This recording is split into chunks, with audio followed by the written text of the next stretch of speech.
Hi all, അസ്സലാമു അലൈക്കും. Welcome back to Silna's kitchen. ഇന്നത്തെ റെസിപ്പി മുട്ട കൊണ്ട് നല്ല ടേസ്റ്റി ആയിട്ടുള്ള ഒരു അടിപൊളി ഈവനിങ് സ്നാക്സിൻ്റെ റെസിപ്പിയാണ്. എണ്ണയിൽ പൊരിക്കേണ്ടാത്ത ഒരു നല്ല ടേസ്റ്റി ആയിട്ടുള്ള ഒരു അടിപൊളി പലഹാരമാണിത്. കുട്ടികൾക്കും വലിയവർക്കൊക്കെ ഒരുപോലെ ഇഷ്ടമാവും. അതുകൊണ്ട് തന്നെ വീഡിയോ സ്കിപ്പ് ചെയ്യാതെ മുഴുവനായിട്ടൊന്ന് കണ്ടു നോക്കണേ. ഈ വീഡിയോസ് കണ്ടുകൊണ്ടിരിക്കുമ്പോൾ തന്നെ സിൽനാസ് കിച്ചൺ ചാനൽ ആദ്യമായിട്ട് കാണുന്നവരും ഇതുവരെയും കണ്ട് സബ്സ്ക്രൈബ് ചെയ്യാത്തവരും പ്ലീസ് ഒന്ന് സബ്സ്ക്രൈബ് ചെയ്തേക്കണേ. ഒപ്പം തന്നെ ഈ വീഡിയോസ് നിങ്ങൾക്ക് ഇഷ്ടപ്പെടുകയാണെങ്കിൽ ഒരു ലൈക്ക് ചെയ്ത് ഷെയർ ചെയ്ത് സപ്പോർട്ട് ചെയ്യാനും മറക്കരുത്.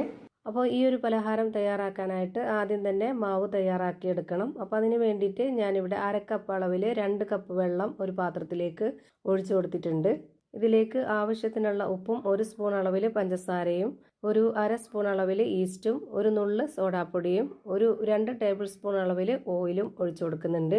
ഞാനെടുത്തിട്ടുള്ള ആ ഒരു സ്പൂണിന് 1 സ്പൂൺ അളവിലാണ് ഓയിൽ ഒഴിച്ചു കൊടുത്തിട്ടുള്ളത്. ആ ഒരു അളവിനനുസരിച്ചാണ് സാധാ സ്പൂണിൻ്റെ അളവിൽ 2 ടേബിൾ സ്പൂൺ ഓയിൽ ഒഴിക്കണമെന്ന് പറഞ്ഞത്. ഇനി നല്ലപോലെ ഇളക്കി കൊടുത്തതിന് ശേഷം നമുക്ക് ഇതിലേക്ക് ഇട്ട് കൊടുക്കേണ്ടത് മൈദപ്പൊടിയാണ്. 250 ml കപ്പിൻ്റെ അളവിൽ 1/4 കപ്പ് അളവിൽ ആദ്യം പൊടി ഇട്ട് കൊടുത്തിട്ടുണ്ട്. ഇനി ഇതൊന്ന് കുഴച്ച് നോക്കാം. അപ്പോൾ നമുക്ക് അറിയാൻ പറ്റും ഇതിന് ഇനി വെള്ളം വേണോ അതോ പൊടി വേണോ എന്നുള്ളത്. ഇപ്പോൾ ഈ മാവ് നല്ല ലൂസായിട്ടാണ് ഇരിക്കുന്നത്, കുറച്ചുകൂടെ പൊടിയുടെ ആവശ്യമുണ്ട്. അപ്പോൾ ഞാനിതിലേക്ക് ഒരു 1/4 കപ്പ് അളവിൽ കൂടി പൊടി ഇട്ട് കൊടുക്കുന്നുണ്ട്. 250 ml കപ്പിൻ്റെ അളവിന് അപ്പോൾ 2 കപ്പ് പൊടിയായിട്ടുണ്ട്. ഇനി നമുക്കിത് നന്നായിട്ട് കുഴച്ചിട്ടെടുക്കണം. ഇത് ഒട്ടിപ്പിടിക്കുന്ന പരുവാകുമ്പോൾ കുറച്ച് ഓയിലൊക്കെ ഒഴിച്ചു കൊടുത്തതിന് ശേഷം വീണ്ടും നല്ലപോലെ ഒന്ന് കുഴച്ചിട്ടെടുക്കാം. നമ്മൾ സാധാരണ പപ്സിനൊക്കെ കുഴച്ചിട്ടെടുക്കുന്ന പോലെ അത്രയും നല്ല സോഫ്റ്റ് ആയിട്ട് വേണം ഈ മാവ് കുഴച്ചെടുക്കാനായിട്ട്. അപ്പോൾ ഞാനിതിന് കൗണ്ടർ ടോപ്പിലേക്ക് ഇട്ട് കൊടുത്തിട്ട് നന്നായിട്ട് ഇതേപോലെ ഒന്ന് കുഴച്ചിട്ടെടുത്തിട്ടുണ്ട്. ഇനി ഇതൊരു പാത്രത്തിലേക്ക് ഇട്ട് കൊടുത്തതിന് ശേഷം ഒരു 30 മിനിറ്റ് റെസ്റ്റ് ചെയ്യാനായിട്ടൊന്ന് മാറ്റി വയ്ക്കുന്നുണ്ട്. അടുത്തതായി ഇതിലേക്ക് മസാല തയ്യാറാക്കി എടുക്കണം. അതിന് വേണ്ടിയിട്ട് ഒരു പാൻ സ്റ്റൗവിലേക്ക് വെച്ച് ഫ്ലെയിം ഓണാക്കി കൊടുത്തിട്ടുണ്ട്. ഓയിലൊന്ന് നന്നായിട്ട് ചൂടായിട്ട് വരുമ്പോൾ ഒരു 3 സവോള ഇതുപോലെ ചെറുതായിട്ട് കട്ട് ചെയ്തിട്ടുള്ളത് ഇട്ട് കൊടുക്കാം.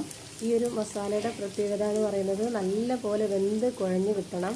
അപ്പോൾ ഇതിലേക്ക് വേണ്ടുന്ന എല്ലാം നല്ല പൊടിയായിട്ട് അരിഞ്ഞെടുത്തു കഴിഞ്ഞാൽ നല്ല പോലെ വെന്ത് കുഴഞ്ഞ് കിട്ടുകയും ചെയ്യും. ഒരുപാട് സമയമൊന്നും വേണ്ടി വരില്ല, വളരെ പെട്ടെന്ന് തയ്യാറാക്കി എടുക്കാൻ പറ്റും. ഇനി ഇതിലേക്ക് ഇട്ട് കൊടുക്കുന്നത് 2 പച്ചമുളകും 3 അല്ലി വെളുത്തുള്ളിയും ചെറിയ കഷ്ണം ഇഞ്ചിയും കുറച്ച് കറിവേപ്പിലയും കട്ട് ചെയ്തിട്ടുള്ളത് ഇട്ട് കൊടുക്കുന്നുണ്ട്. ഇത് നല്ലപോലെ ഒന്ന് ഇളക്കി കൊടുത്ത ശേഷം ഒരു 3 മിനിറ്റ് നേരം ഇതൊന്ന് അടച്ചു വെച്ച് വേവിച്ചെടുക്കാം.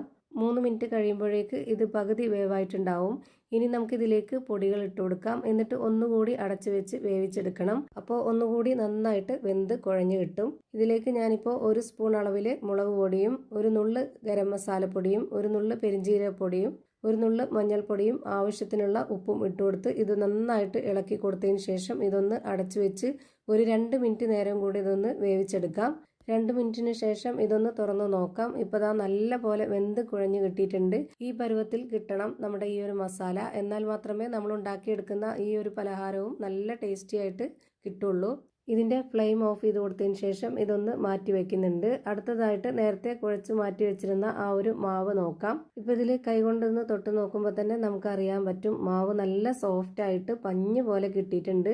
ഇനി നമുക്കിതെങ്ങനെയാണ് തയ്യാറാക്കുന്നതെന്ന് നോക്കാം. അതിനായിട്ട് ആദ്യം തന്നെ കൗണ്ടർ ടോപ്പിലേക്ക് കുറച്ച് പൊടി ഇട്ട് കൊടുത്തതിന് ശേഷം അതിലേക്ക് ഈ മാവൊന്ന് വെച്ച് കൊടുക്കുന്നുണ്ട്. ഇനി ഇതിൻ്റെ 2 ഭാഗത്തും പൊടി മാറി തിരിഞ്ഞും ഇട്ട് കൊടുത്തതിന് ശേഷം ഇതുപോലെ നന്നായിട്ടൊന്ന് പരത്തിയെടുക്കാം. ഇതിന് പ്രത്യേകിച്ച് ആകൃതിയോ ഷേപ്പോ ഒന്നും തന്നെ വേണമെന്നില്ല. ഇതുപോലെ നന്നായിട്ടൊന്ന് പരത്തിയെടുത്താൽ മാത്രം മതി. നല്ല നൈസാക്കി പരത്തിയെടുക്കരുത്, കുറച്ച് കട്ടിയായിട്ടിരിക്കണം. ഇപ്പോൾ ഇതുപോലെയാണ് പരത്തിയെടുത്തിട്ടുള്ളത്. ഇത്രയും കട്ടിയിൽ മാവ് റെഡിയാക്കി എടുക്കണം. എന്നിട്ട് ഒരു ടിന്നിൻ്റെ അടപ്പോ അല്ലാന്നുണ്ടെങ്കിൽ ഇതുപോലെ ഒരു ഗ്ലാസ്സോ, നല്ല വക്കുള്ള ഗ്ലാസ് ആവണം, എന്നാലേ ഇതുപോലെ ചെയ്തിട്ടെടുക്കാൻ പറ്റുള്ളൂ. ഞാനിപ്പോൾ ഇതുപോലെ എല്ലാം കട്ട് ചെയ്തെടുക്കുന്നുണ്ട്.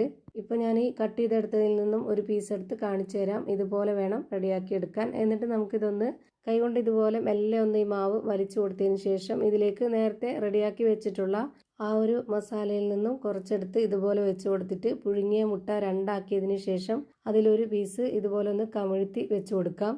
എന്നിട്ട് നമുക്ക് ഈ മാവിൻ്റെ എല്ലാ ഭാഗവും ഇതുപോലെ ഒന്ന് കൂട്ടിപ്പിടിച്ച് മടക്കി വെച്ച് കൊടുക്കണം. ഇതുപോലെ മാവിൻ്റെ മുകൾ ഭാഗം ഒന്ന് ഒട്ടിച്ചു കൊടുത്തതിന് ശേഷം നമുക്ക് കൈകൊണ്ട് തന്നെ ഒന്ന് ഉരുട്ടിയെടുത്തിട്ട് ഇതുപോലെ ഒരു ഷേപ്പിലാക്കി എടുക്കണം. ഇപ്പോൾ ഞാനിതാ ഇതുപോലെ ഒരെണ്ണം ബോൾസ് ആക്കി എടുത്തിട്ടുണ്ട്. ഇനി ഞാനൊരു പ്രാവശ്യം കൂടി കാണിച്ചു തരാം. കട്ട് ചെയ്ത് വെച്ചിട്ടുള്ള മാവിൽ നിന്നും ഒരു പീസ് എടുത്തിട്ട് ഇതുപോലെ കൈകൊണ്ടൊന്ന് വലിച്ചു വെച്ച് കൊടുക്കുക. എന്നിട്ട് ഇതിലേക്ക് നേരത്തെ റെഡിയാക്കി വെച്ചതിൽ നിന്നും കുറച്ച് മസാല എടുത്ത് വെച്ച് കൊടുത്തതിന് ശേഷം അതിലേക്ക് പകുതി മുട്ട കൂടി ഇതുപോലെ ഒന്ന് വെച്ച് കൊടുക്കണം.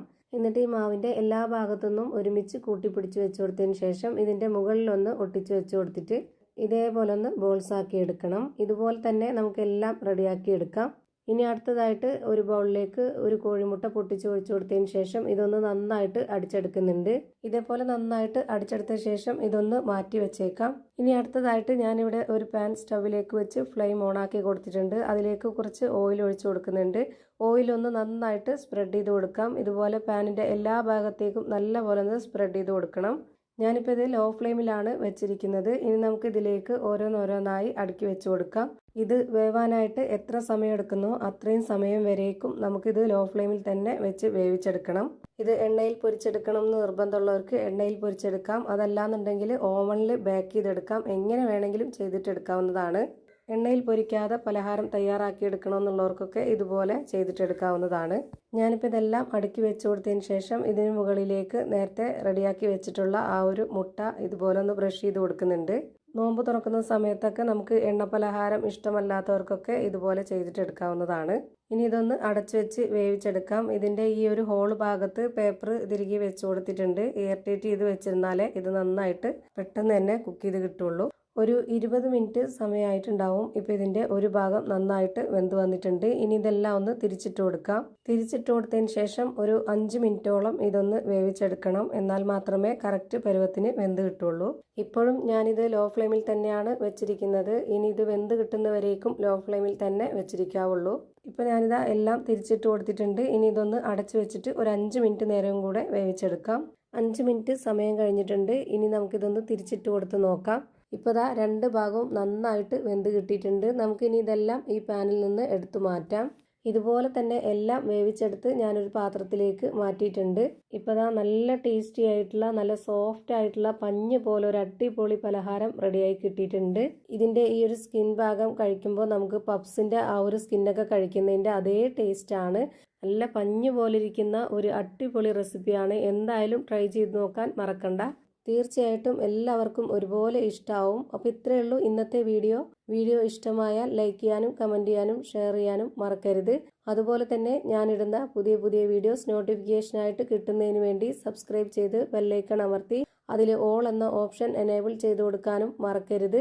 പുതിയൊരു വീഡിയോയുമായി വീണ്ടും വരും. Thank you for watching.